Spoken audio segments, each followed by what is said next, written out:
প্রথমেই প্রথম আলো বার্তার পর্দার সমস্ত দর্শককে স্বাগত এবং অভিনন্দন ও শুভেচ্ছা।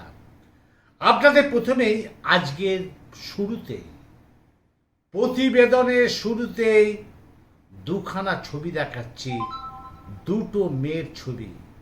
একজনের নাম অপরাজিতা, ফেসবুক বলে আছে, আর আরেকজনের নাম হচ্ছে রীতা মণ্ডল। হ্যাঁ, তাদের আগে ছবিটা দেখুন, তারপর আমি আসছি সেই জায়গাটায়। দেখতে থাকুন, আমি অমল চ্যাটার্জি। নমস্কার, জয় হিন্দ, জয় ভারত। দেখুন ভিডিওটাকে, আমি হঠাৎ করে ফেসবুক স্ক্রোল করতে করতে এই ভিডিওটা এলো।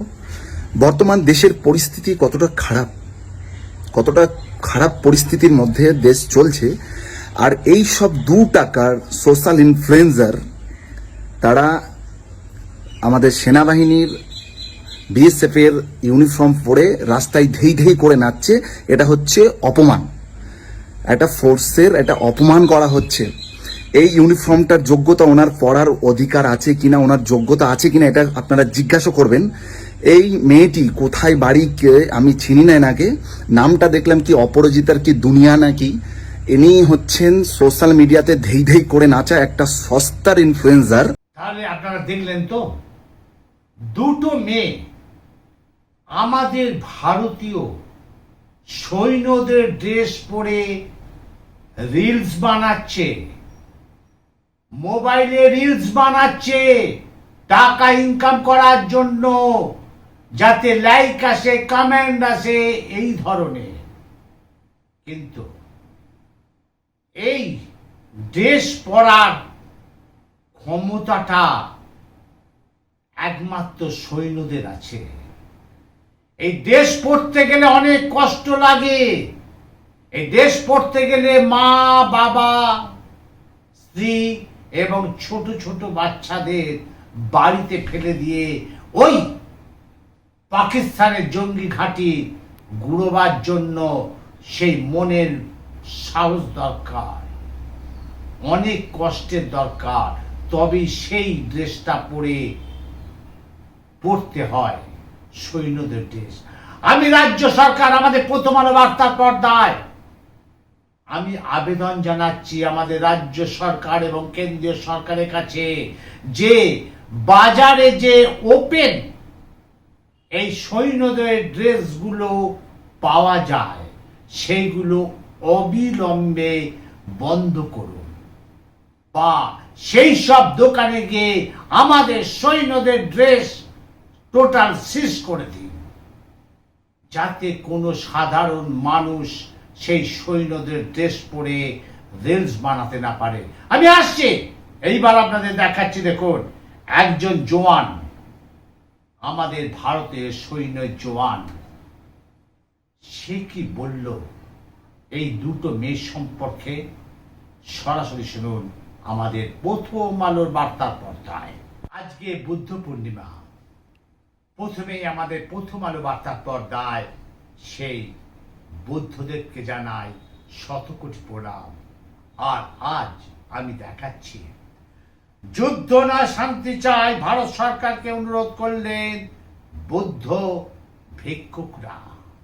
হ্যাঁ, যুদ্ধ বা হিংসা কোনো সমস্যা সমাধান নয়, তাই যুদ্ধ বন্ধ করে মানুষের জীবনে শান্তি ফিরিয়ে আনতে শান্তির বাণী প্রচার করেছিলেন গৌতম বুদ্ধ। আজকের দিনে যেভাবে বিশ্বজুড়ে মানুষ হানাহানি, হিংসা ও যুদ্ধে সামিল হয়েছে, সেখানে গৌতম বুদ্ধের দেখানোর পথে একমাত্র শান্তি ফিরে আসবে বলে মনে করেন বুদ্ধ ভিক্ষুকরা। তাই বুদ্ধ জয়ন্তীতে বিশ্ব শান্তির জন্য প্রার্থনা করলেন দেশ বিদেশে বৌদ্ধ ভিক্ষুকরা।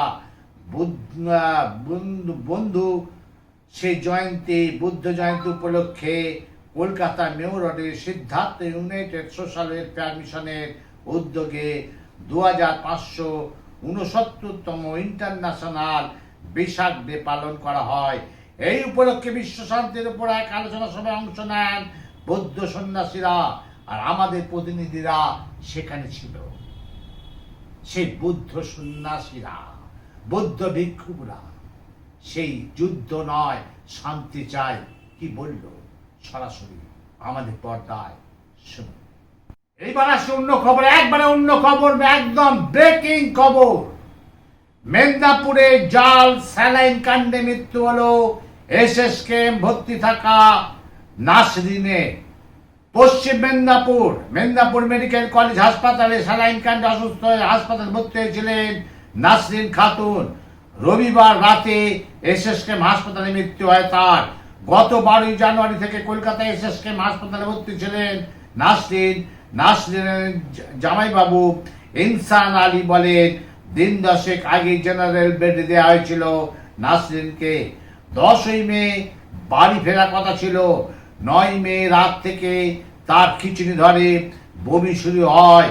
রবিবার রাতে ডাক্তাররা জানালেন ও আর নেই। তুলনামূলক কম অসুস্থ রেখা সাউ নামে এক প্রসূতি মেদিনীপুর মেডিকেল কলেজ হাসপাতালে চিকিৎসাধীন ছিলেন। বাকি 3 জন পাম্পি সিংহ, মিনাবা বিবি ও নাসরিন খাতুন 12 জানুয়ারি এসএসকেএমে ভর্তি করানো হয়। মাম্পি মিনারা সুস্থ হয়ে বাড়ি ফিরেছেন। তবে কেশপুরের নাসরিনের আর ঘরে ফেরা হলো না, ছুঁয়ে দেখা হলো না কোলের সন্তানকে। হ্যাঁ, সেই স্যালাইন কাণ্ডে পশ্চিম মেদিনীপুরে স্যালাইন কাণ্ডে একজন মা তার সেই সন্তানকে ভূমিষ্ঠ দেওয়ার পর সে মারা গেল। কারণটা একটা জায়গায়, সেই সর্ষের মধ্যে ভূত। সেই স্যালাইন কাণ্ডে সেই জাল স্যালাইন কাণ্ড। হ্যাঁ, সর্ষের মধ্যে ভূত। দেখতে থাকুন তাদের বাড়ির লোকেরা কি বলল আমাদের প্রথম আলো বার্তার পর্দায় সরাসরি শুনুন।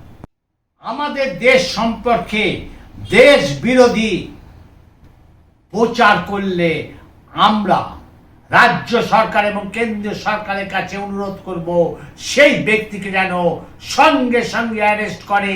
আর যদি সে বেশি বাড়াবাড়ি করে তাকে পাকিস্তানের বর্ডারে ছুঁড়ে ফেলে দিয়ে আসবে। কারণ আমাদের ভারত সেখানে ভারতের বিরোধী হয়ে কথা বলবে, পাকিস্তানের হয়ে কথা বলবে, ভারতে খাবে, ভারতে বাস করবে, আর ভারতের নামে মানে আজে বাজে কথা বলবে, সেই আমরা ভারতবাসীরা সহ্য করব না। হ্যাঁ, এই ঘটনা ঘটেছে, একবার আপনাদের দেখাচ্ছি দেখুন।